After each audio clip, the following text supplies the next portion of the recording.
Let's think about it this way. A mystery cult is generally a variation of an older religion, an earlier religion. It takes certain key concepts, but then it begins introducing new things. It's a little more personal. We're talking about morality, afterlife, judgment, not just how you should, serve your ruler or, how the cosmos was created. A little bit smaller questions about your own personal connection.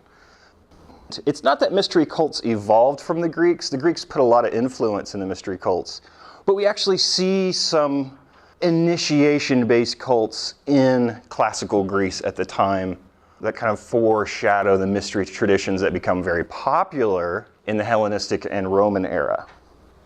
So Greece has some of these mystery cults, and what sets them apart, what sets the Greeks apart, here we have an image of the Eleusinian cult in Athens. And even though they have promises of a special afterlife, just like our mystery cults, we have certain commonalities between them all. They talk about the afterlife and morality. But it was mainly about mass initiation. There would be a parade. People would come from all over Greece and become initiated. A community festival is kind of more like what it evolved out of. And then Hellenistic and Roman eras, mystery cults grow in popularity. We see more secluded, closed groups that share these mystery traditions. Personal themes, we are now addressing how you should act and the consequences, your relationship with greater powers, with mystery cults. Unlike earlier religions, in terms of content and text, not a whole lot about how individuals should behave, or how slaves should behave, or how individuals should consider being good so they have a good afterlife. There are consequences with morality now that are a little more clear, and the descriptions of the resulting afterlife are more clear as well, a little more vivid. In my early 20s, I was reading a lot about Buddhism, and they have a lot of texts that go into detail about various levels of hell, even more than Dante's Inferno or Dante's Purgatorio.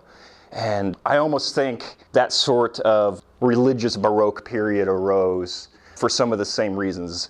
People were thinking about the afterlife and consequences, and in Buddhist terms, karma, like what are you doing in the world and its consequences after. Think of mystery cults in this way. It was open to all classes. That's another important point. Open to all classes. That means slaves as well.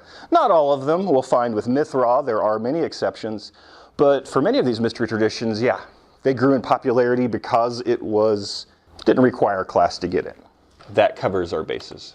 Hellenistic and Roman era, I'll go over the cult of Isis and Mithraism in a little bit more detail, but this is what we're looking at. In the Hellenistic era, you have a cult of the goddess in general. We have Lucian, an ancient Greek author, who wrote about the Syrian goddess. But make no mistake, syncretism was in full swing. We all know what syncretism is. Cult of Isis could be the cult of Ishtar. It could be the cult of Inanna. It just depends on what temple you're at and where you are. The cult of Isis, think of it more like the cult of the goddess. Because they didn't all say, oh, it was the Egyptian Isis. No, they're just saying the goddess, and she appears in many different cultures. They really did think that because we can read it, because they wrote it down. So the cult of Isis, even though it's derived from what it appears to be Egyptian religion, there's a lot of syncretism going on. So we have a lot more than Egyptian influence. And even today, when we look at, say, neo-paganism, we're really kind of almost looking at a reappropriation of what they were doing with the cult of Isis. There's a book that came out in 1994. It was called A Pagan Census, and it was a survey of many different pagan groups in the United States. Very fascinating study. If you want to compare, say, the cult of Isis and modern pagans, there's much overlap. But when we actually survey neo-pagans, is what they're actually called, neo as in new, the number one reason that people join Wicca or neo-pagan groups, and they're usually females, a larger percentage is female, is because there's a lack of a feminine deity in Christianity, at least modern Christianity. But I think it's very interesting, neo-paganism sort of arose because there was a certain, lack of a feminine deity. The French did it during the French Revolution. And so it's interesting how these cults can kind of come and go, but for different social reasons. Saul Invictus, that is a Latin name. This is Saul. What does Saul mean? Anyone know? Saul means sun, yeah.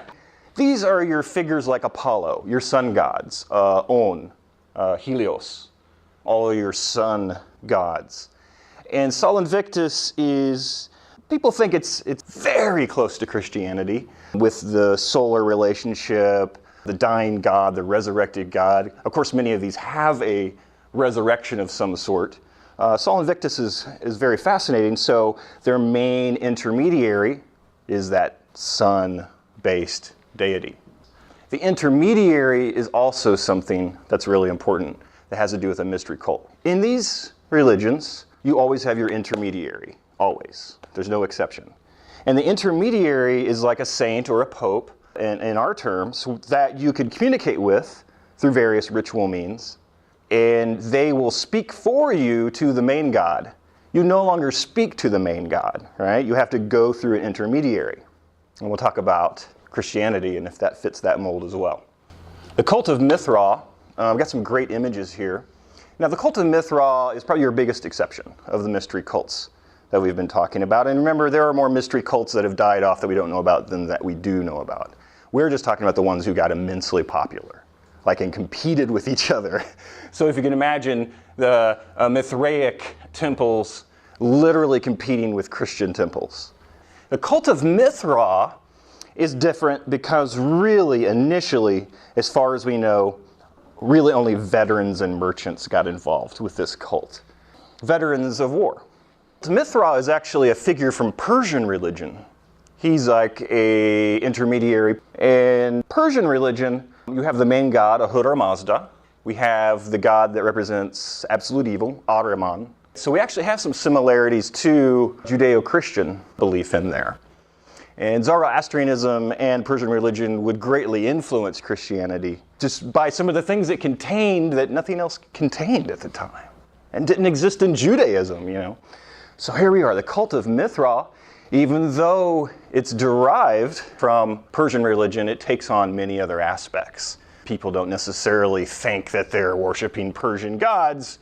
Remember the concept of syncretism. Everything kind of blends together. Members of the Mithraic cult would often meet underground, probably had a symbolic significance because of the underworld. Remember, in ancient times, the afterlife was usually underground, not above ground.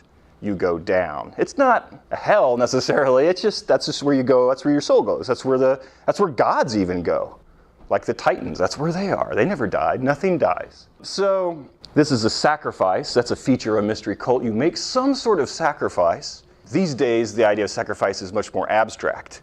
Back then, it was literal. You make a blood sacrifice. The only thing I've ever seen to make anything appeal to the gods in any real manner or to speak to the dead had to do with the drawing of blood. And so we have the slaying of the bull. Now, that has to do with the mythology of Mithra. Mithra slayed a bull, and from that sacrifice to the god, Ahura Mazda, he was able to reach sort of a sub-divinity, and he became almost like a prophet to us. He's the intermediary. Look, there's a ray going from Mithra to Ahura Mazda, or some deity. We say Ahura Mazda because it's based off Persian, but in fact, this image is a female. And she's got the crescent of the Eastern goddess, so it's kind of blend in there. Oh, and there's the snake that bites the bull. That's part of their mythology as well, and the dog. Has quite a bit to do with astrology, actually, if you want to really look at the cult of Mithra. So here's your intermediary that's giving you what we call it grace these days, right? We call it the grace of God. And when Christians pray, they have to say, or some variation of it when they pray, in Jesus' name. You read in the New Testament, it says, pray to the God in vain if you do not use my name, right? So Christians generally interpret that as saying, I have to say in Jesus' name after a prayer in Christianity. So very similar. You have to go through that intermediary. And then here's, of course, an underground temple. Very fascinating. It got really big, but one of the reasons it didn't become all-encompassing like Christianity, it's exclusive. The genius of mystery cults is that anyone can join. Mithra went wrong. They should have accepted females earlier, basically. We'll find not today, but that one of the reasons that Christianity spread so quickly is because you did have a female population who would convert their family to Christianity. The female becomes a certain religion. Interestingly enough, the family often becomes the religion of the female in ancient times. The cult of Isis. I'll go ahead and recall for you the legend of Isis and Osiris. Isis, another Egyptian derivative. Osiris is this figure here, and he's a very godly figure. They're associated with many things. You get a lot of gods who are associated with the sun. But Osiris will eventually be associated with resurrection in the underworld. Here's why. His sister/wife, Isis, figured out a way to resurrect him. Why did he die? Because his brother, Set, often pictured as a snake, which is interesting, found a way to kill Osiris. So he dismembered various body parts in various parts of the world. And it was Isis, sister wife, with the help of Anubis, the jackal-headed god of the dead, who found Osiris's various parts in trees and rivers and hills and put them back together again. So there's a resurrection theme. And part of the promise of the cult of Isis is that you will be in your afterlife, essentially. You will appear in the underworld, like anyone who has passed away, but you will appear in the domain of Isis. Isis, it's like you're in her castle, essentially, if you want to look at it that way.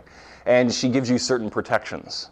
And the ancients believed that the underworld, pre-Christianity of course, that when you die and you go to the underworld, it's not necessarily hellish, but it's kind of a half-life. You don't have the blood running through your veins and pumping. You don't have endorphins. You're just kind of blah. You're just a floating head.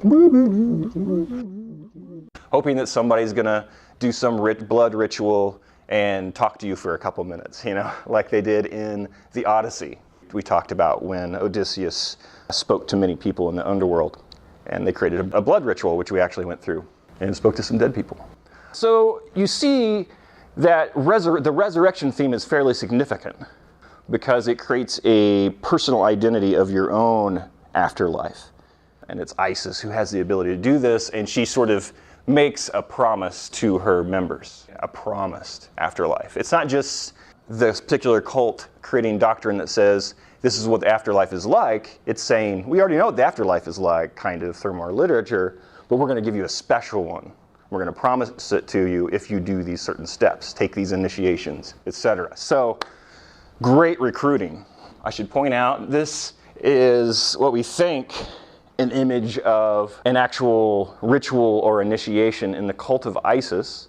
If you look at it really close, you see people in sort of a self-similar robe, and there are a lot of symbolic elements. It was a group initiation. And at beginning levels, in many cults, they are group initiations.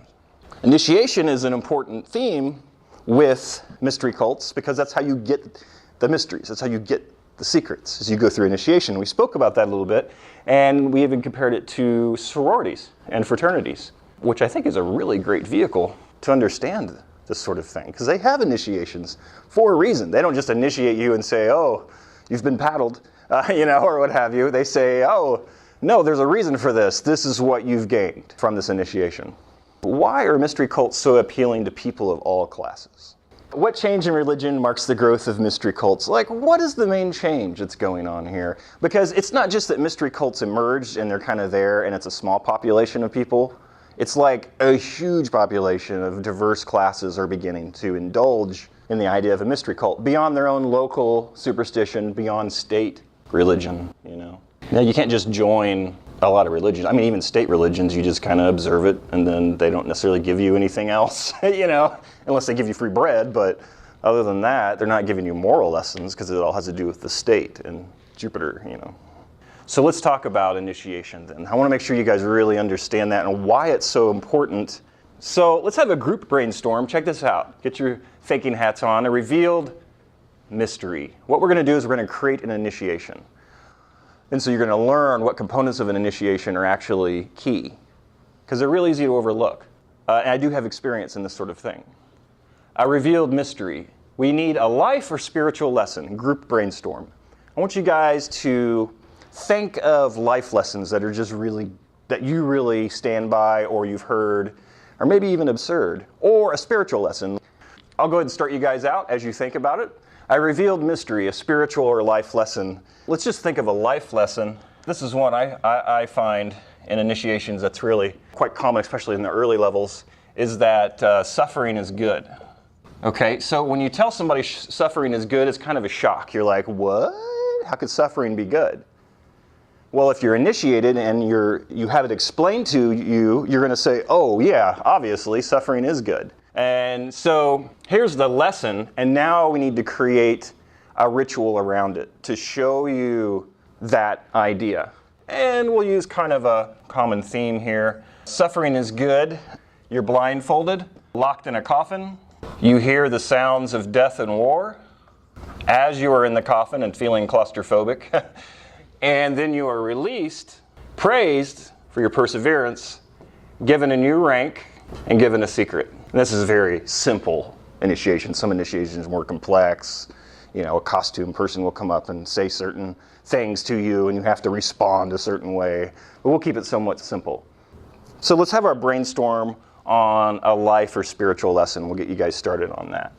Who has a life lesson for me, or a spiritual lesson for an initiation? Okay, yeah, that is a karmic equation. Kindness creates kindness from nature, or creates more kindness to you, sort of thing. It's a karmic lesson.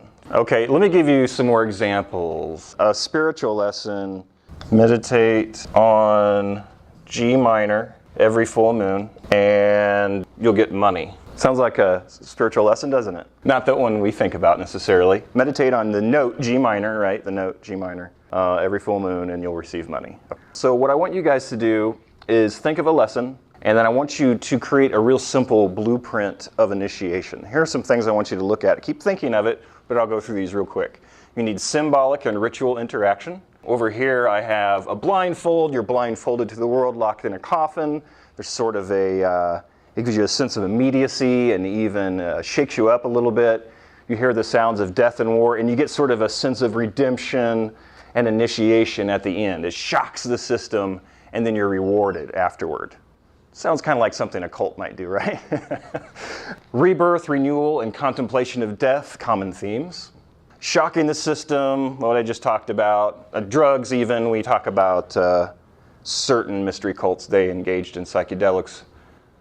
Fasting, it could be a 2-day initiation, right? And you're fasting, and it has certain effects on the mind and that sort of thing. Frantic dancing for hours to a beat can be part of initiation. Okay, so get real creative, and I want to see that you guys kind of understand the process, and you'll begin seeing this perhaps in modern terms. You understand maybe kind of what the Freemasons do, or sororities and fraternities in some ways. And then your reward, and try to create an initiation with the above components.